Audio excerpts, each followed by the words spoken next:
All I right, don't good think he afternoon, has. ladies and gentlemen. Welcome to another edition of Hold on, it's Inclusion not live Matters yet. podcast It's not. There you go. with Go. Inclusion Pro Wrestling. Today, we welcome the One Man Crew, and I'm joined, as always, by the man in the yellow pajamas. That's right, he chose to wear pajamas today. Principal Tapass. I don't know why the principal chose to wear pajamas. No, we can't hear you, man. He's always just a strange duck.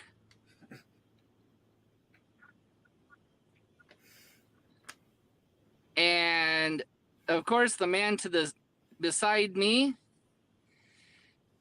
he thinks he's a damn wrestling god. We have to call him Messiah because it's in our damn contract. But my God, if you listen to the man, he sounds like fucking paint drying. So I apologize to our guest for having to listen to such a paint drying mofo. That's right, I said paint drying mofo.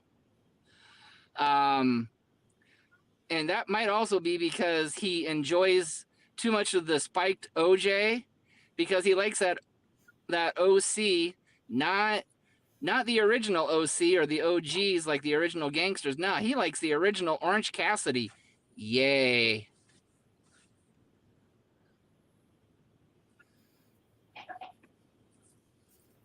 All right. Well, welcome everybody. We're having a little bit of technical difficulties with our guest, but we're gonna get that fixed momentarily. Oh, Can you guys hear me? yep. We can hear you now. Yep. Wait. So, Awesome. without further ado, I'd like to now bring in One Man Crew and let him tell us a little bit about himself, and we'll go from there. And Messiah, don't interrupt the man because he is your guest after all, and we don't want to listen to paint dry. So, I understand. Well, my name's Anthony Sanders. That's my real name. I'm a professional wrestler. I'm a music producer. I've done a little acting work. Recorded 10 hip hop albums. In a hip hop group called Keepers of the Crypt. It's a horrorcore underground rap group. We just dropped a new album this year on 420. I used to produce music for Insane Clown Posse for like a year. I got fired for no reason, basically, other than just speaking my mind and standing up for myself and holding people accountable for what they, said they were going to do and never did. I upheld my end of the bargain. They didn't, but that's neither here nor there. And since then, I've dedicated my life to just doing what makes me happy and making my dreams come true and inspiring other people to do the same. Very cool. oh, this So should I'm be a gonna good be. interview for Mr. Messiah. Yes, I'm gonna be nice and let the heartbreaker go first this time. Usually I go first, but You're just being too kind. But okay, I guess if you wanna start with that, that's fine. But you're being way too kind. So our first question is going to be, who were your wrestling heroes growing up? Bam Bam Bigelow, Jerry the King Lawler, Mick Foley, Stone Cold, Owen Hart, uh, Al Snow. I'm from where Al Snow's from, and I'm from Lima, Ohio. And I went to Al Snow's wrestling school as a kid, and I went there and I talked to one of his trainers that was training guys when he wasn't there, when he was away. And the conversation I had with his name was Crusher Klein. And after I had the conversation with him, I decided I wanted to be a professional wrestler. And I was 12 years old when I made that decision. And I met Al Snow at the mall when I was like 13 or 14 years old. And then everything came around full circle because I just wrestled Al Snow a couple months ago in a tag team match. Him and Calhero are wrestling as the newest Rockers, and I tagged with a guy named King Mitchell Taylor, and we wrestled those guys. It was fun. It was a good match too. Unfortunately, I was in an accident the week before that match, so I wasn't moving very well, and Al thought it was because of my weight, but the truth is I was just really banged up, and I didn't want to tell him that because I didn't want the match to suck because I didn't want him I didn't want anybody like trying to work around my injuries or anything because my injuries weren't really that bad. I was just banged up really bad. But yeah, man, Al Snow was one of my heroes. Stone Cold, Bam Bam Bigelow, obviously because I basically when I went to Japan, they called me Bigelow, and I didn't realize it, but subconsciously, yeah, like I basically became like my hero, Bam Bam Bigelow. I wanted to be like that guy, and that's kind of what it means to get over in wrestling. Is if people want to be like you, that means you're over. You know, and Bam Bam Bigelow was over because I wanted to be like him, and I subconsciously made it to where I was like him. I was wrestling in Japan. He was a big star in Japan, very popular, and I mirrored the things that he did over there. And at first, the Japanese wrestling fans, they didn't know what to think of me because all they were like, this guy looks like Bam Bam Bigelow. He wrestles like Bam Bam Bigelow. So they called me Bigelow. But after about 2 weeks of me being in Japan, they stopped calling me Bigelow. They like, you know, they really respected me and they started calling me my name, One Man Kru. But yeah, hope that answers your question. It does. Psycho Sid was also a big influence, and Kevin Nash was also. I've really enjoyed those guys, watching them grow up when I was growing up. Very nice. All right, Principal Tap, what you got? What was your favorite Survivor Series moment? Survivor Series moment. I would say when The Rock debuted as Rocky Maivia. Yeah, I think that was a pretty big deal. Well, yeah. So, how did your finisher come to be? My finish right now is just a Fujiwara armbar, and I started doing it because it's a real move that you can do somebody to hurt them. And so if I ever wanted to go into business for myself, let's just say somebody didn't want to put me over, well, I could just make them put me over. Right. I'm just kidding. No, the truth is I just really like the Fujiwara armbar, and I'm a heel, so having a submission hold is something that a heel should be doing. Like I was using the Cobra Clutch into a leg sweep because it was given to me by Corporal Robinson. He invented that Cobra Clutch leg sweep. But I changed it. I started doing the Cobra Clutch, and then I put Eugene into Cobra Clutch, and then I floated into a Fujiwara armbar. He tapped out. And then that's where I decided, you know what, I think I should just use the Fujiwara armbar. So I started using the Fujiwara armbar. And another thing, my old finisher was just a moonsault, but my knees are so beat up from doing it all, like that I just stopped doing it because I wanted to preserve my knees as much as I can. So I just do the Fujiwara armbar, and or you know, if I really need to, you know, pin somebody, I'll just knock them out with brass knuckles and pin them. You know? Well, that is a heel move, so I mean that works. Yeah. So that's always a good go-to finish if you got a very established baby face who's super over, and you want to beat him and not take anything away from him, but at the same time you want to get the heel over and get some heat. It's always good to use a brass knuckle finish. Absolutely. But Another wrestler gets mad at me for doing it because he does it too, and I'm just like, well, I use real brass knuckles. You use fake brass knuckles, so it's a little bit different.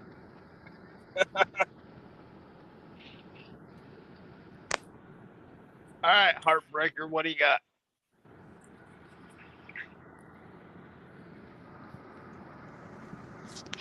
Just give me a minute. Go ahead and ask another question. Just give me a minute here.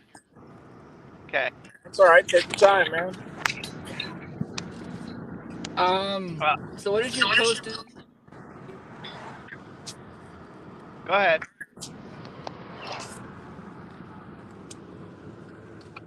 And post-match routine. Post-match routine. Well, first I take off my wrist tape immediately so that I can get the circulation back into my fingers. Seriously? What? You let him fall asleep again. And then No, I usually take a couple puffs off of my inhaler so I can breathe better. And then after that, I take a shower and change clothes. Got ya. All right, Principal, what you got? All right, we've asked this one so many times, and we've only got one outrageous answer to this question. What is your favorite cookie or snack? My favorite cookie or snack? That's a good question, man. I like, well, it depends on what season it is. Right now, I'm very partial to Little Debbie pumpkin cake rolls. But I like peanut butter cookies, and I like Cheez-It snack crackers. But here lately, I've been trying to stay away from the non-GMO. I mean, I've been trying to stay away from the genetically modified organisms, and unfortunately, Cheez-Its are made with bioengineered ingredients, so I don't eat them anymore. Because I try to eat non-GMO foods only and organic foods nowadays. But I do have a weakness for Little Debbie pumpkin cake rolls, which are also made with bioengineered ingredients, but they're so good. It's just like, oh, man. That they are. Can't argue with that. I gain like 40 pounds after eating one of them every time, so. Gotta stay swole. Gotta stay looking like a wrestler. So before I ask my next question, I want to say thank you to our sponsors. Bob's Little Car Hospital in Longview, Twin City Bank in Longview, El Ranchero's Mexican Restaurant, Los Jalapeno Taqueria,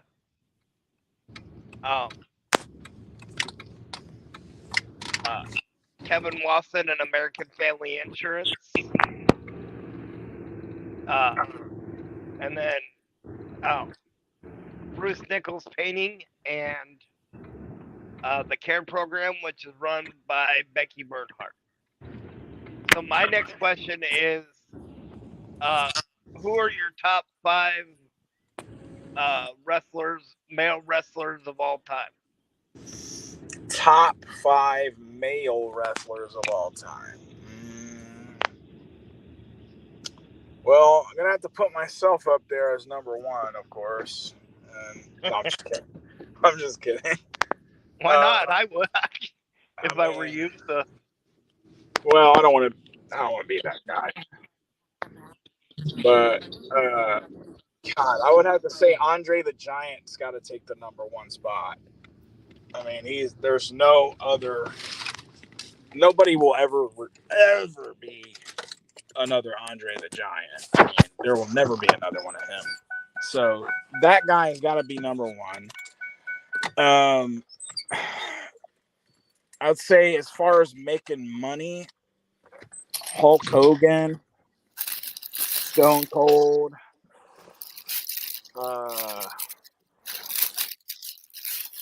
and Terry Funk has got to be in my top 5 also, just for his longevity and how over he was in Japan and how diverse his portfolio is and his body of work. And he was a trailblazer and a game changer. So Terry Funk's got to be up there. And then I'd say Ric Flair, because he traveled the world defending the championship and he made it mean something. So yeah, those would be my top 5. Gotcha.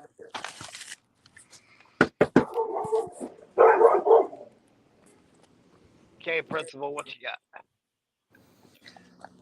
All right, your top 5 managers of all time. Thank you, brother. Top 5 managers: Jim Cornette, Paul Heyman, Paul Bearer, Bobby the Brain Heenan, and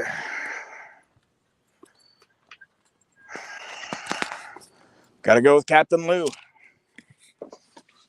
Good list.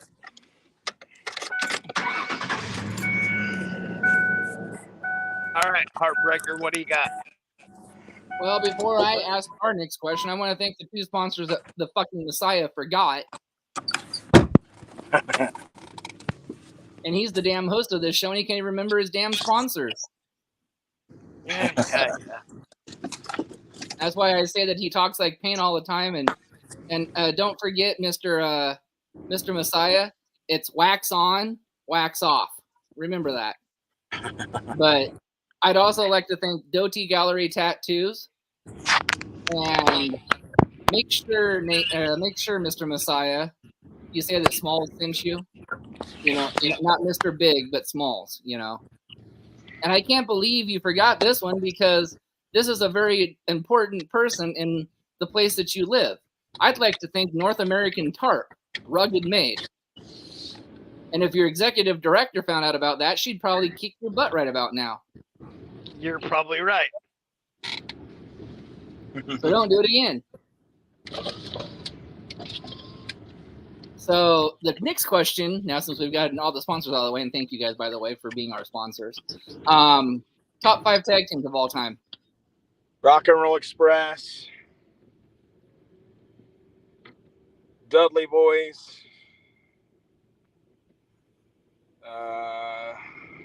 Hardy Boys, Midnight Express, and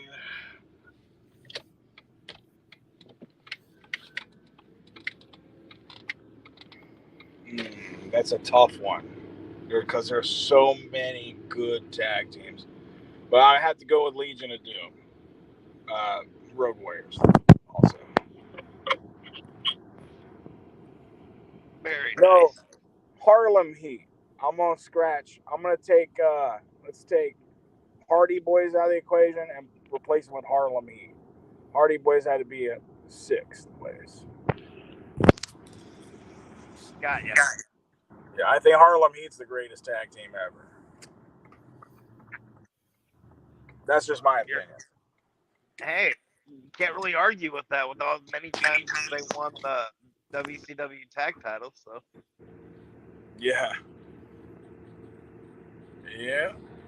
I think So- Buck Bagwell is one of the best tag team wrestlers ever. I mean, he never really stayed with an established tag team very long. I mean, he went through several tag team partners, but you got to give him his due for being one of the top ever tag team wrestlers of all time. That's for sure.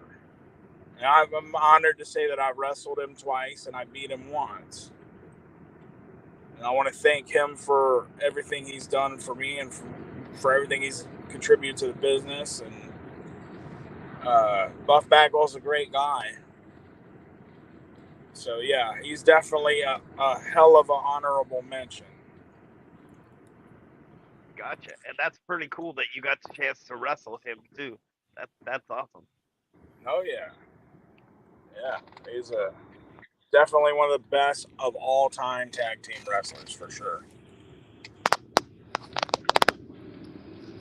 So if you had a...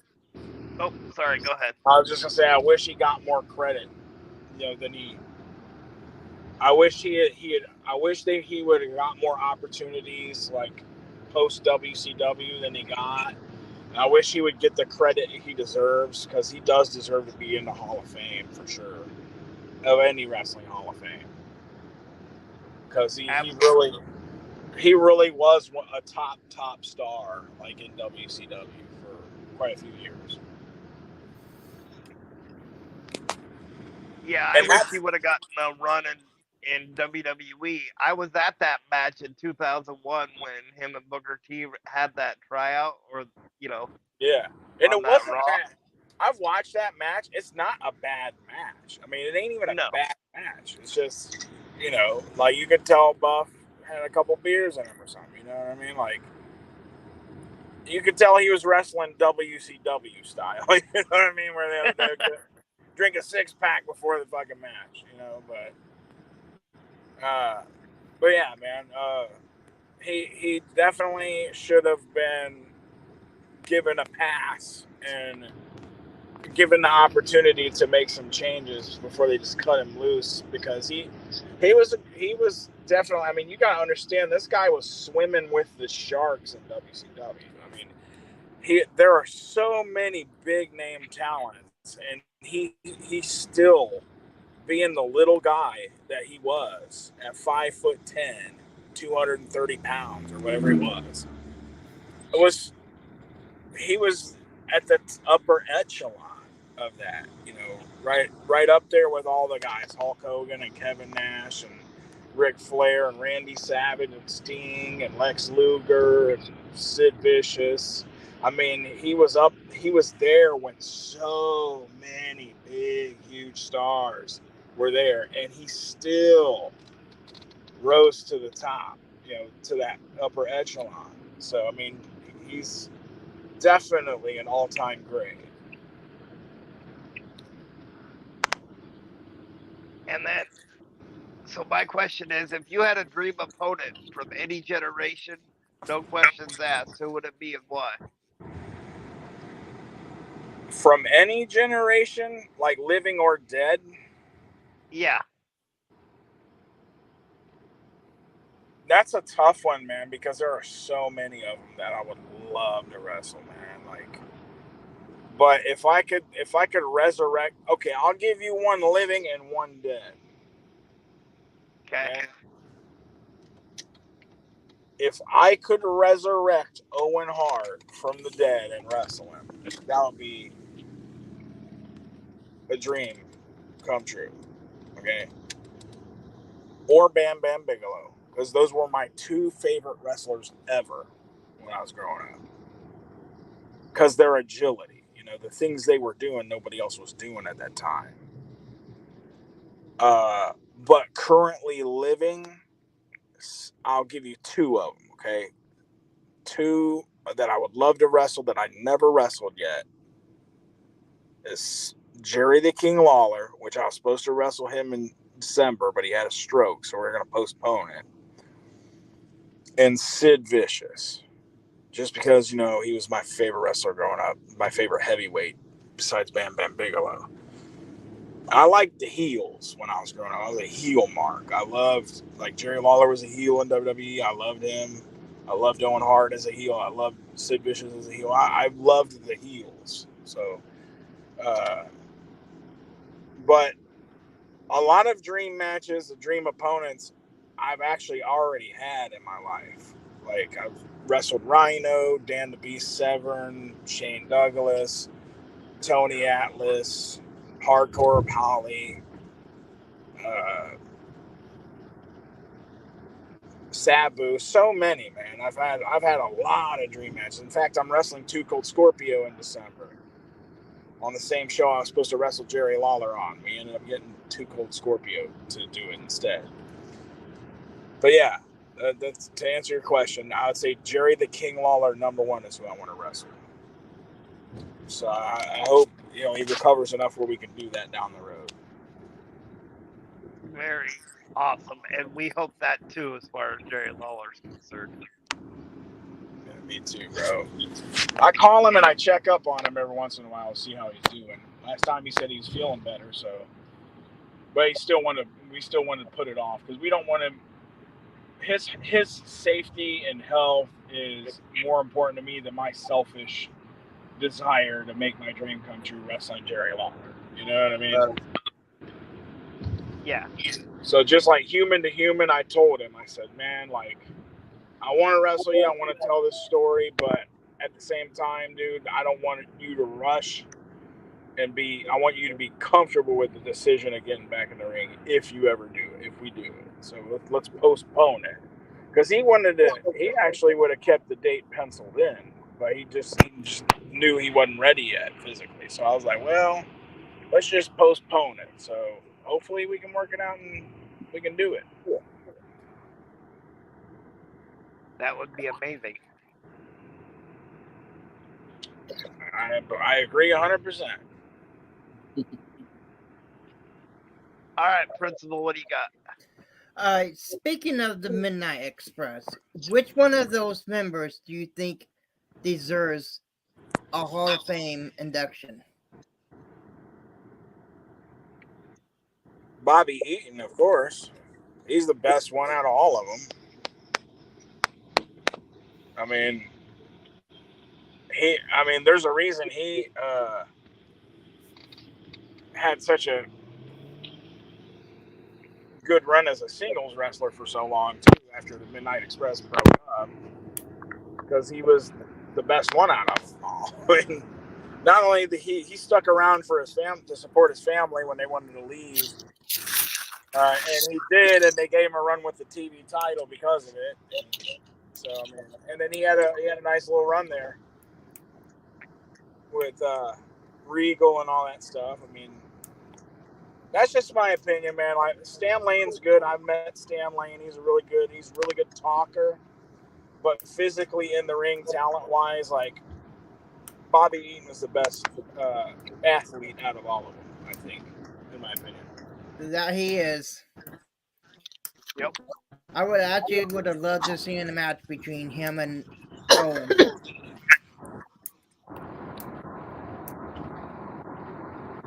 Between him and who? I'm sorry.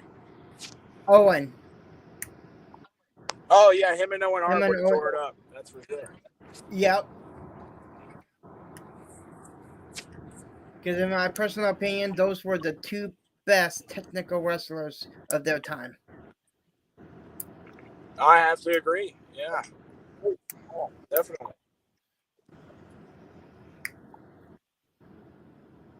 All right, Heartbreaker, what do you got?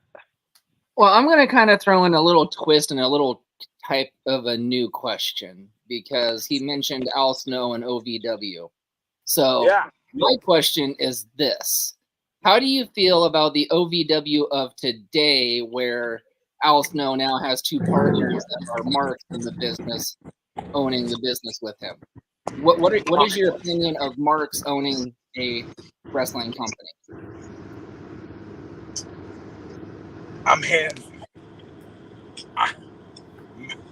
Every person who owns a wrestling company is a mark, brother. You know what I'm saying? Like, but honestly, man, like, I saw the Wrestlers documentary. I really love the fact that they've kept that going for so long. I mean, and they've preserved the history of OVW, and they're still trying to hang on to it and give a good place for guys and girls to work and learn how to work TV and learn how to work. I mean, and my opinion of it is just like, it's a great place for people to go and work. And I just got my Kentucky wrestling license, and I lost 30 pounds. And this isn't 100% yet, but I was told by Al that if, I got my wrestling license and lost a little bit of weight, that he'd let me come down there and work a dark match for him. So, if that offer still stands, I'll be going down there soon. Very cool. Because of that, Eugene, Nick Dinsmore, he had vouched for me to Al. because Eugene loved working with me. So I have to thank Eugene for that. Oh, well, that should bring up a question for the Messiah then. Actually, it does. Um, do, do you think like a Eugene style character would work today?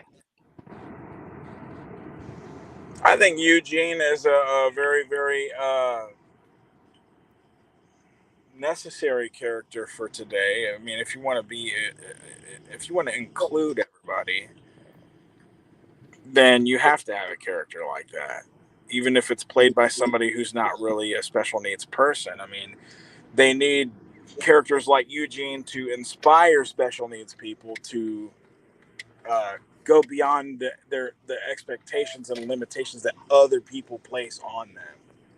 Because the truth is, the only limitations people have are the ones that people try to place on you or that you try to place on yourself. And if you want to make your dreams come true, it doesn't matter if you're in a wheelchair, it doesn't matter what, you can still, to some degree, live a happy life and fulfilling life and make your dreams come true. Like Okay. they said that I was at the time they were ignorant about it. And they said I was mentally, like, is the R word, right? So Mhm. Mm-hmm. they said I was mentally retarded when I was in elementary school, and they put me on Ritalin, and because that's just what they called it back then.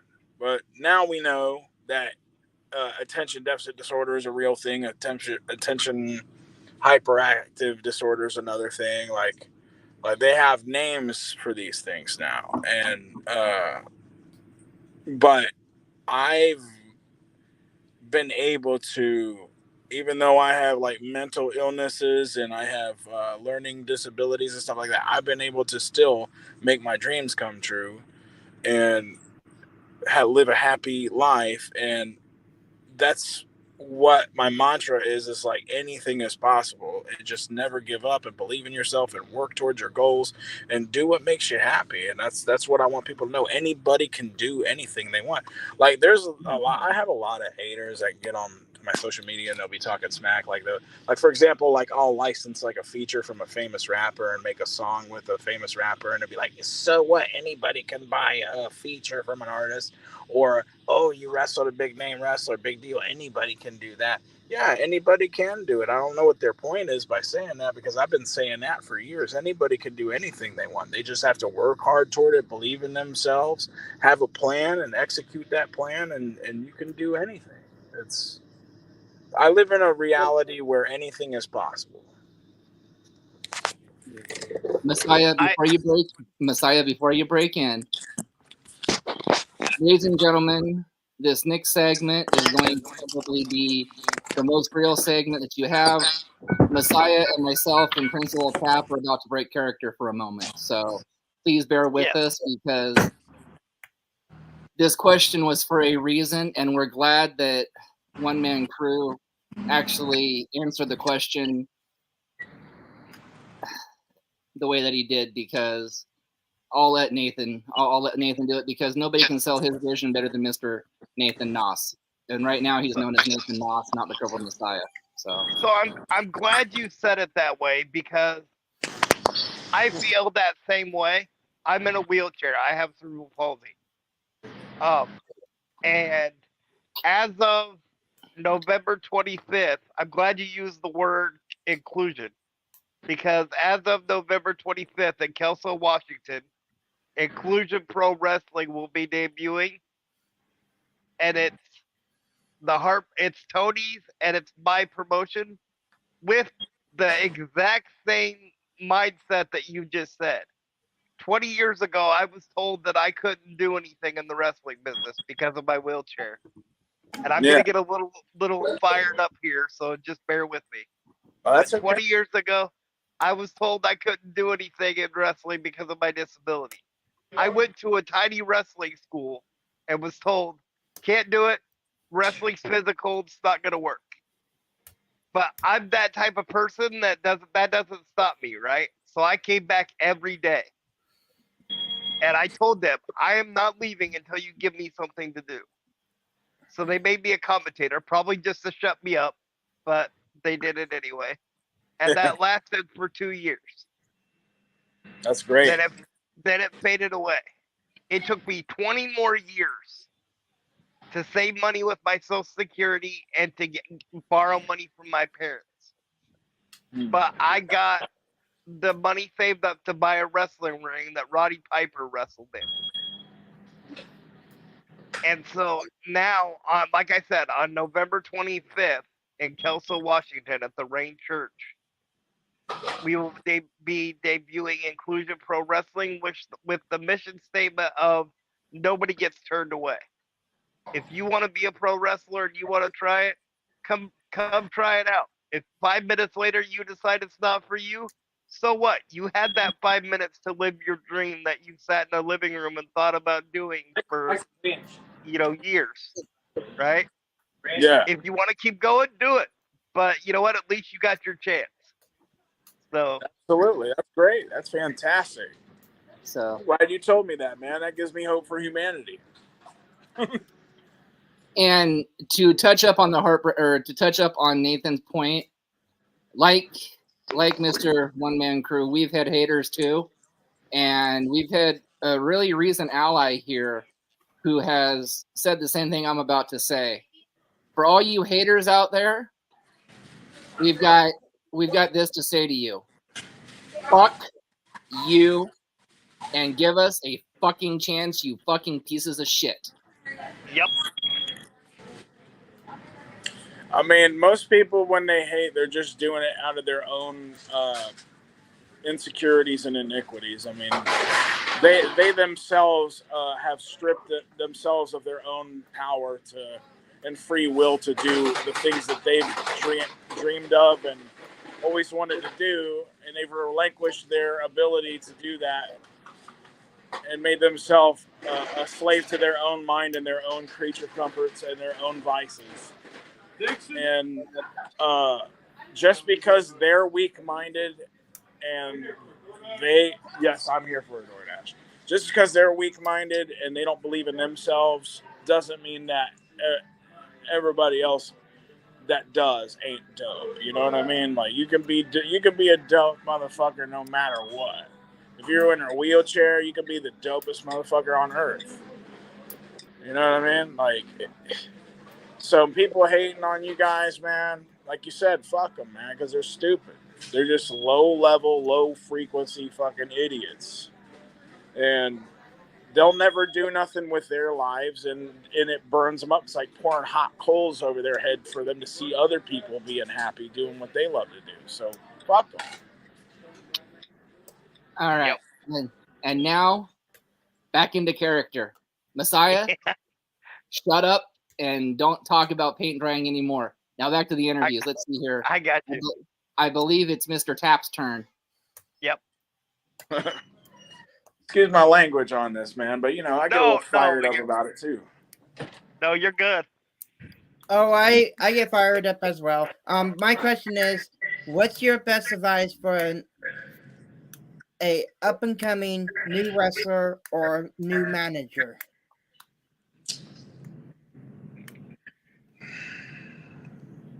Make sure that you save money. Make sure that you have a good job and an education to fall back on. Have a plan B. Because if you don't, life's going to really, really be challenging for you.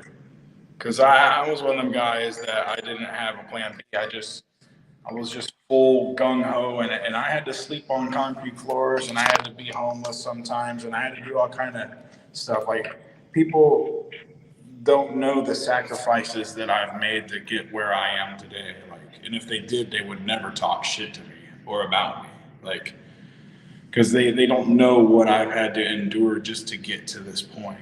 And my advice for any young guy trying to get in the business is get trained by somebody who's made a lot of money in the business. Make sure you save up a lot of money in case like you get injured or something unexpected happens, or God knows what, and just invest in yourself.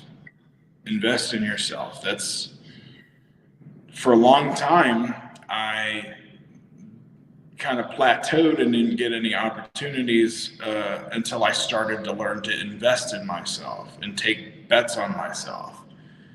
And there's no shame in that. Like a lot of people will hate on somebody who, like, let's say, flies themselves to another country to wrestle or pays a big name to come and work with them or something like that. Well, that's just investing in yourself, and there's nothing wrong with that. Like, you got to do what you got to do to get experience and get over, and you never know what opportunity might come out of just one investment in yourself. I've had so many blessings come out of just one thing that I did to invest in myself. And I can't stress it enough. Make sure that you're willing to take the path less traveled and do what other people aren't willing to do in order to get what you want out of it. And I'm not talking about selling your soul to the devil or sucking a dick or whatever the fuck. I'm just saying, like, there's things that you can do that other people aren't willing to do, and that's investing in yourself. So that's what I mean by that. Very nice. All right, Heartbreaker, what do you got? Okay. Top 5 factions of all time. Top 5 matches of all time? Factions. There's so many good ones.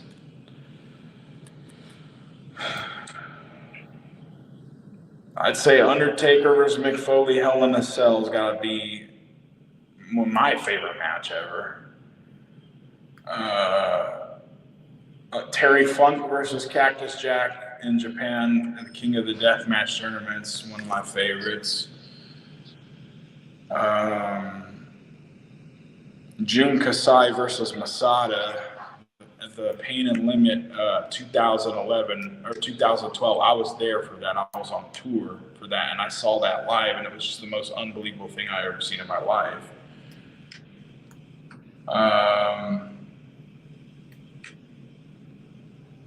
I really enjoyed Cody Rhodes versus Nick Aldis for the NWA World Heavyweight Championship at All In, the first one. And my favorite match that I've ever been in was against Takashi Sasaki in a barbed wire board death match. That was my best match I've ever been in my life, and I think it doesn't get enough credit. I think it should be up there with some of the top death matches ever done. Like it was like, or just even top matches, period. Like international matches, because it was really good. It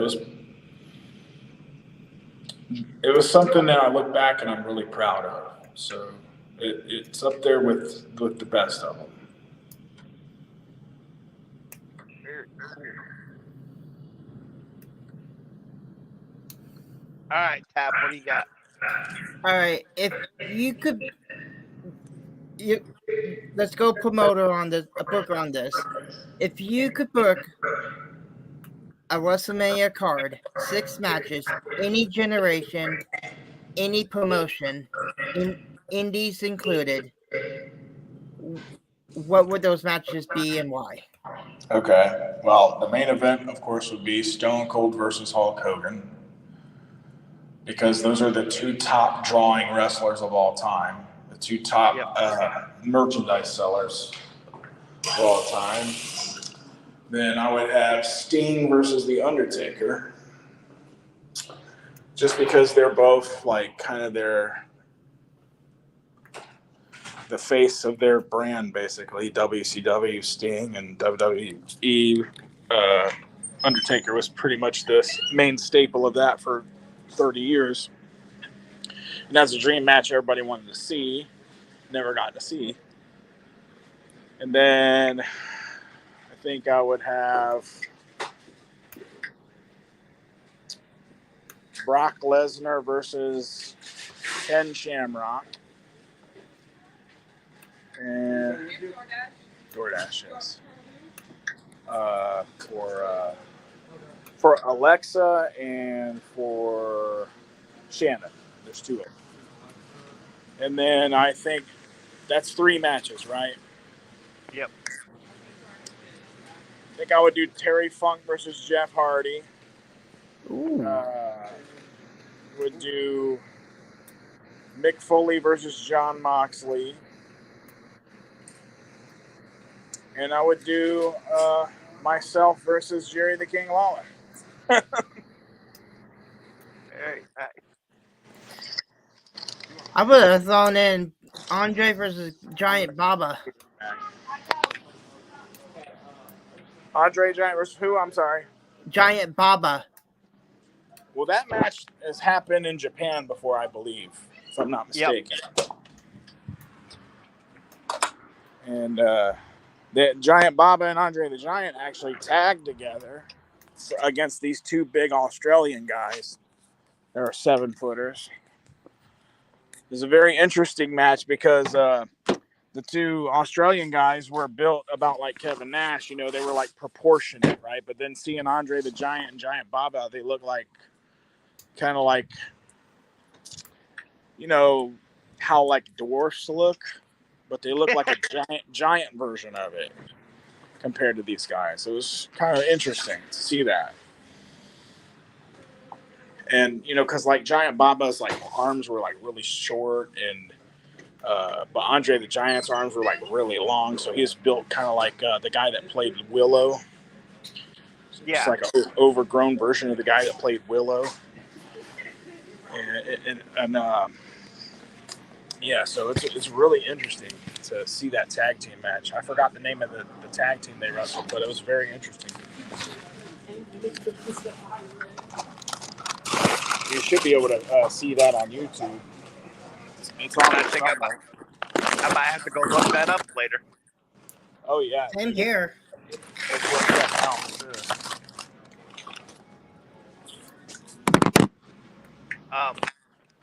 What's the craziest crowd you've ever wrestled in front of? I would have to say in Mexico, I wrestled in a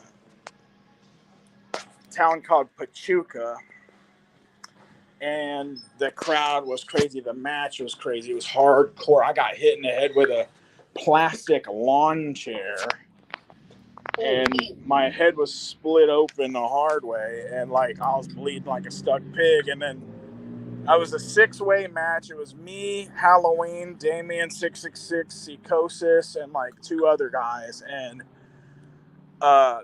they started throwing money in the ring, like coins, like because they loved it that much.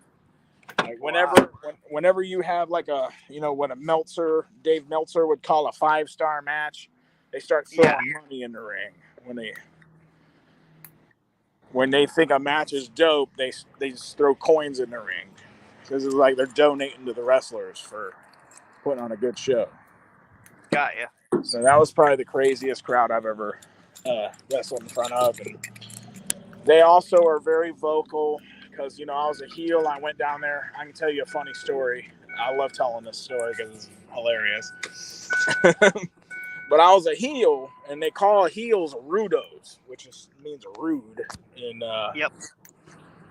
so I was a rudo, and what I would do is I would go down, I would get on the microphone before my match, and I would say, Chinga Mexico, Viva Estados Unidos, which means, fuck Mexico, long live the United States.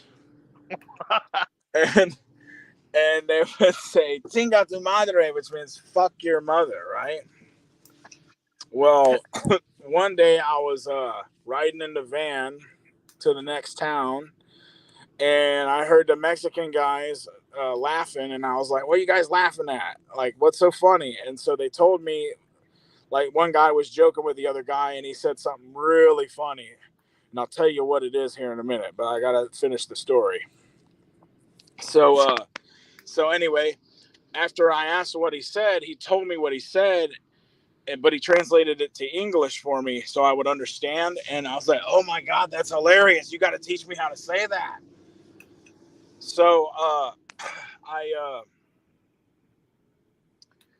I got on the microphone that night, same old spiel, Chinga Mexico, Viva Estados Unidos, and I knew that the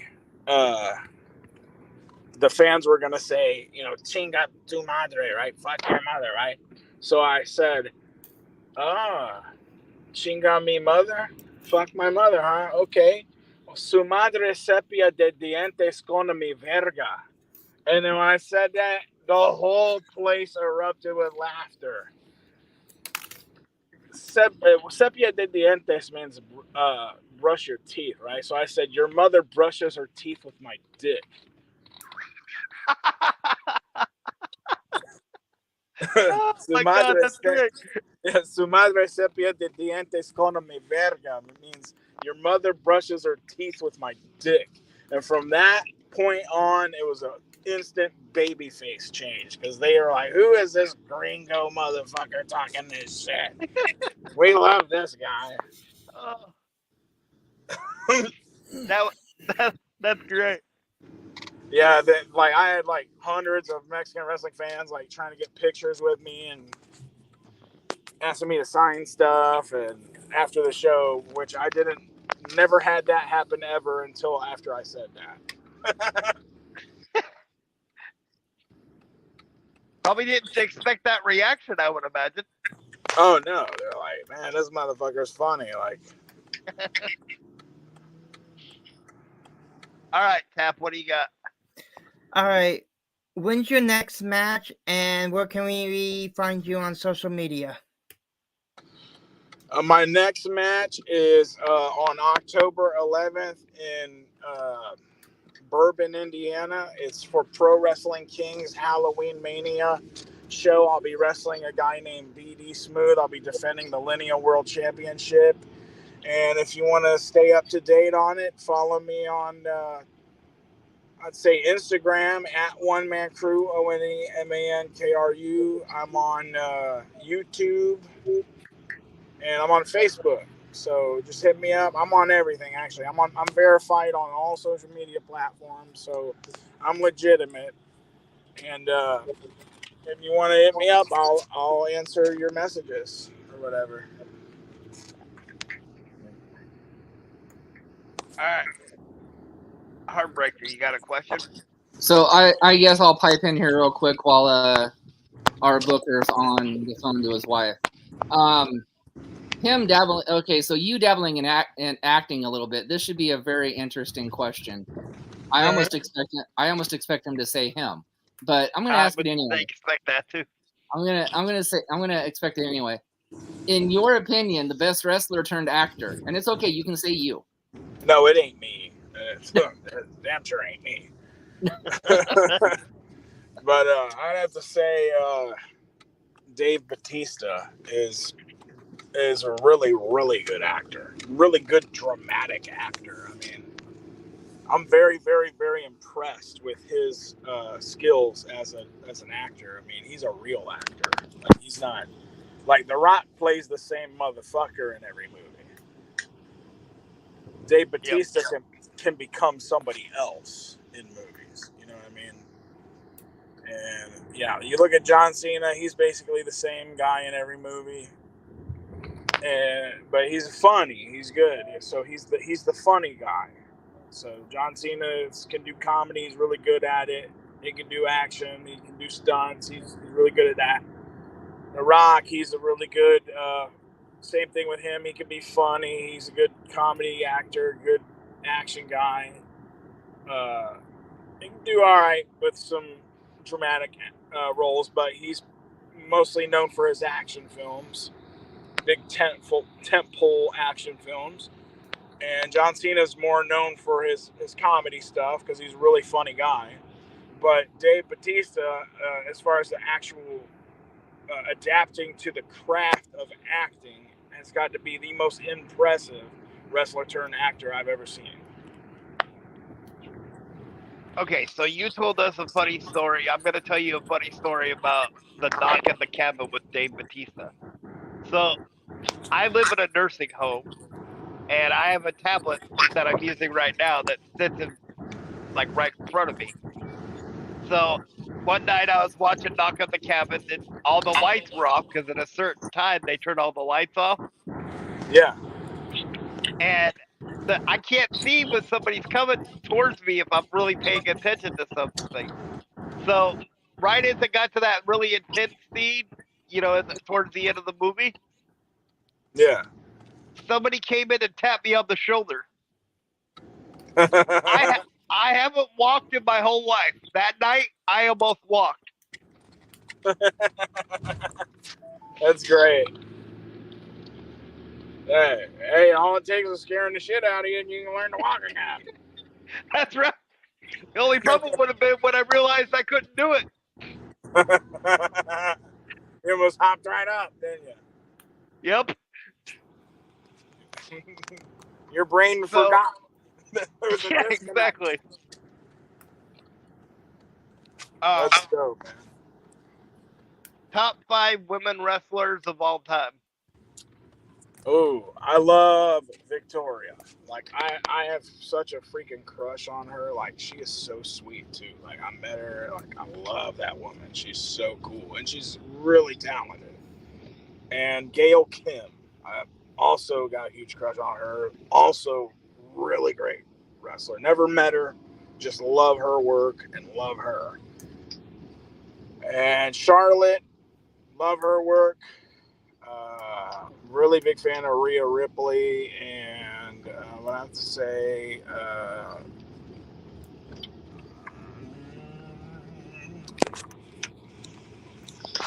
God, there's so many good ones. I really, really like Athena, Ember Moon. She's really good Yep. too. And Awesome Kong also. She's awesome. I met her. She's sweet too. Really nice lady. There's a lot of good ones. Like there's ones that like there are unsung heroes of the business, like Bambi and Peggy Lee Leather that I grew up watching. That are really great workers. So yeah. All right, Tap, what's your last question? My last question is, it's actually a fatal four-way. Who would win between Bronson Reed, Bam Bam Bigelow, Rikishi, and the One Man Gang? Whoever the booker decides was going to win, I guess. That's a great answer. I mean, that's just being real, brother. Like, nobody ever beats anybody. That's the truth about it. I mean, but yeah, I'd like to see Bam Bam Bigelow win. If you're asking me who I'd want to see win. That's who I would have picked. My last question is: when your career is over, what's the mark you would like to leave on the wrestling business? In my career, I would say the most significant contribution that I've ever made to the wrestling business is teaching Japanese wrestlers the meaning of and the value of the word cocksucker.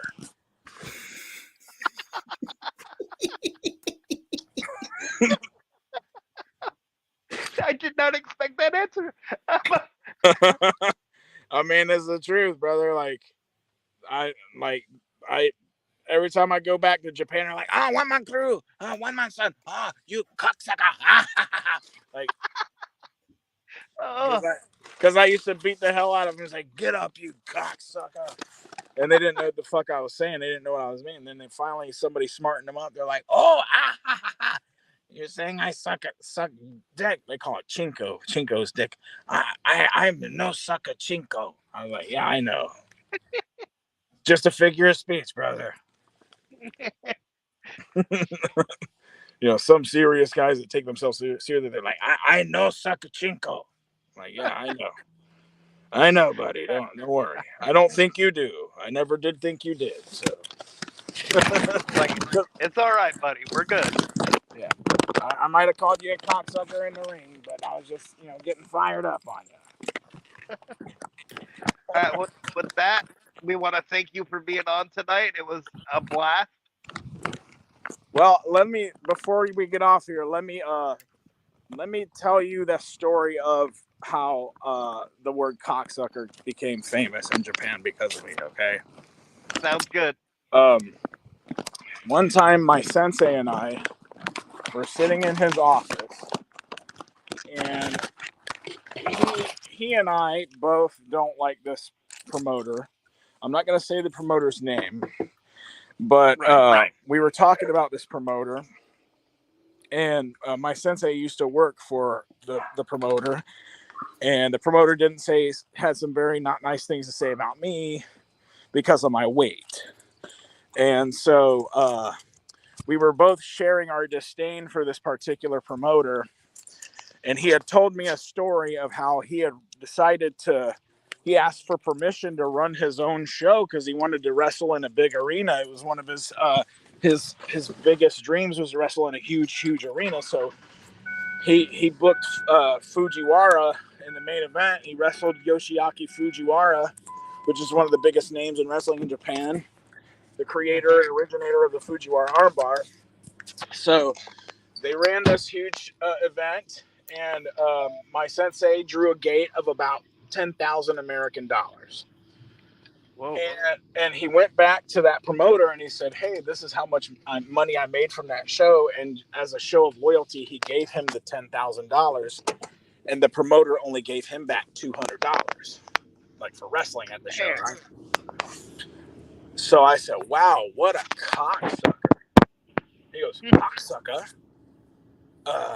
You know cocksucker-san?" I said, "Cocksucker-san? What are you talking about, bro?" Said, and he showed me this karate magazine. He's like, "Cocksucker-san wa full contact karate magazine no editor desu." I was like, "What?" And I looked in this karate magazine. It's called Full Contact Karate Magazine, and the editor's name is Mr. Kakusaka. Cocksucker-san. So he and so I said, no, not cocksucker-san, cocksucker. And I told him the meaning of the word cocksucker, and he said, "What?" So we were laughing like fucking imbeciles for like 30 minutes because of number one, I'm laughing because of Mr. Kakusaka, and he's laughing because of cocksucker, the word cocksucker. So we're both laughing because he thought I'm saying Mr. Kakusaka and I'm saying cocksucker. So he's laughing at the meaning of the word cocksucker and how phonetically Kakusaka sounds just like cocksucker. So they say it phonetically exactly the same. Cocksucker, right? Right. So he wrote the word cocksucker on a piece of paper and taped it to his wall so he could study it. Yeah, heck of a way to walk into somebody's office. And so every time anybody comes into his office and sees that, he tells them the story of that. And that's how the word cocksucker became famous in the pro wrestling business because of me in Japan. That's so awesome. And hilarious. Oh, yeah. Yeah, it's funny every time I go back to Japan. Hey, cocksucker. Like, well, at least I have a reputation. Yeah. Yeah, it's nice to have a reputation for sucking cocks in Japan. Yay. Well, with that being said, we want to thank you for being on tonight. And it was a blast, and you're welcome back anytime. Hey, thank you guys. I had a blast myself. You're Appreciate welcome. you. All right. And again, we want to thank you very much. And again, we want to thank our sponsors, Bob's Little Car Hospital, Twin City Banks, American Tarps Rugged Made, Doti Tattoo. Like, I would say Principal Tap's nose, but I can't, so I won't tell him Smalls sent you. Um,